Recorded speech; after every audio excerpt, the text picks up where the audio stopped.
बदायूं से कौन लड़ेगा चुनाव, शिवपाल यादव या उनके बेटे? बदायूं में 68 दिन में समाजवादी पार्टी ने बदले 3 कैंडिडेट। अब शिवपाल यादव के बेटे आदित्य यादव दोनों में से कौन लड़ेगा चुनाव, सस्पेंस हुआ खत्म। बीजेपी के दुर्विजय शाक्य को बदायूं से टक्कर देने के लिए सपा ने फाइनल किया नाम। 15 अप्रैल को बदायूं लोकसभा सीट से सपा की ओर से भरा जाएगा पर्चा। जल्द समाजवादी पार्टी कर देगी अपने नए उम्मीदवार की घोषणा।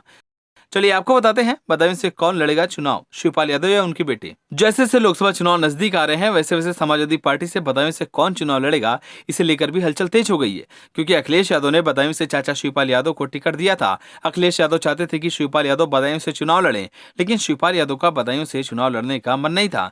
लेकिन फिर शिवपाल यादव ने बदायूं से चुनावी जंग में उतरकर और बदायूं में जमकर चुनावी प्रचार किया। लेकिन इसी चुनावी प्रचार के दौरान शिवपाल यादव ने चुनाव लड़ने से मना कर दिया और मंच से ही अपनी इच्छा पार्टी के सामने रख दी। शिवपाल यादव चाहते थे कि उनकी जगह बदायूं से उनका बेटा आदित्य यादव चुनाव लड़े और चुनावी प्रचार के दौरान शिवपाल यादव अपने बेटे को साथ लेकर चल रहे थे, जिससे कि जनता के बीच उनके बेटे की पकड़ बने और जनता उनके बेटे को जाने और पहचाने। जिसके चलते शिवपाल यादव ने अखिलेश यादव को एक प्रस्ताव भेजा कि उनकी जगह उनका बेटा चुनाव लड़े। शिवपाल यादव की इस मंशा के बाद यूपी की राजनीति में हलचल तेज हो गई और तरह तरह के बयानबाजियां शुरू हो गई। आपको बता दें कि बदायूं लोकसभा सीट से 68 दिन में समाजवादी पार्टी ने 3 कैंडिडेट बदल दिए। पहली लिस्ट में बदायूं से अखिलेश यादव ने अपने भाई धर्मेंद्र यादव को टिकट दिया। अगली लिस्ट में उनका टिकट बदलकर चाचा शिवपाल यादव को मैदान में उतार दिया। 2 हफ्ते के प्रचार के बाद शिवपाल की जगह उनके बेटे आदित्य यादव को कैंडिडेट बनाए जाने की चर्चा होने लगी, जिसके बाद प्रधानमंत्री और मुख्यमंत्री दोनों ने मिलकर समाजवादी पार्टी में बार बार प्रत्याशी बदले जाने पर तंज कसा। आपको बता दें कि समाजवादी पार्टी में इस बार लोकसभा उम्मीदवारों के चयन को लेकर काफी अफरा तफरी मची हुई है।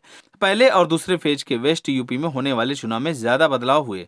हालात ऐसे हो गए कि जनसभा करने वेस्ट यूपी आए पीएम नरेंद्र मोदी और सीएम योगी आदित्यनाथ ने इस पर तंज कसा। पीएम नरेंद्र मोदी ने यहां तक कह दिया कि एसपी में हर दिन कैंडिडेट बदले जा रहे हैं, वह चुनाव में एनडीए का सामना करने से घबरा रहे हैं। सीएम ने भी तंज कसा था और खासकर बदायूं सीट पर धर्मेंद्र की जगह शिवपाल के आने पर कहा था कि अखिलेश टिकट बदल रहे हैं, अभी मौजूदा उम्मीदवार यानी कि शिवपाल का भी भरोसा नहीं है कि इनको भी बदल दिया जाए। और अब वैसा ही हुआ। दरअसल बदायूं लोकसभा सीट से समाजवादी पार्टी की मजबूत सीट मानी जाती है। हालांकि 2019 में बीजेपी ने ये सीट एसपी से छीन ली थी। अब 68 दिन में तीसरी बार उम्मीदवार बदल गया है। एसपी अध्यक्ष अखिलेश यादव ने बदायूं में टिकट बदलने के लिए सहमति दे दी है। अब बदायूं से शिवपाल यादव की जगह उनके पुत्र आदित्य यादव चुनाव लड़ेंगे। आदित्य सहकारिता के क्षेत्र में सक्रिय रहते हैं, जिससे लेकर अब विराम लग गया है कि अब बदायूं लोकसभा सीट से शिवपाल यादव की जगह उनके बेटे आदित्य यादव ही चुनाव लड़ेंगे। आदित्य यादव के चुनाव लड़ने की बात पार्टी के जिलाध्यक्ष ने कही। सपा के जिलाध्यक्ष का कहना है कि बदायूं लोकसभा सीट से शिवपाल सिंह यादव चुनाव नहीं लड़ेंगे, उनकी जगह उनके बेटे आदित्य यादव चुनावी मैदान में उतरेंगे। उन्होंने कहा कि 15 अप्रैल को आदित्य यादव समाजवादी पार्टी से नामांकन दाखिल करेंगे। आपको बता दें कि शिवपाल यादव के बेटे आदित्य यादव को टक्कर देने के लिए बीजेपी ने दुर्विजय शाक्य को टिकट दिया है और बदायूं में 12 अप्रैल से नामांकन की प्रक्रिया शुरू हो गई है। नामांकन पत्र भरने की आखिरी तारीख 19 अप्रैल है और इस सीट पर 7 मई को मतदान होने हैं। अब ऐसे में बदायूं से शिवपाल यादव के बेटे आदित्य यादव के पास कम समय बचा है। जनता के बीच अपनी छवि बनाने में फिलहाल अब देखने वाली बात होगी कि क्या इस बार के लोकसभा चुनाव में बदायूं से शिवपाल यादव के बेटे आदित्य यादव बीजेपी के दुर्विजय सिंह शाक्य को मात दे पाते हैं या नहीं। आप सभी को क्या लगता है हमें कमेंट कर जरूर बताएं। अगर आप नए हैं तो हमारे चैनल को सब्सक्राइब करें।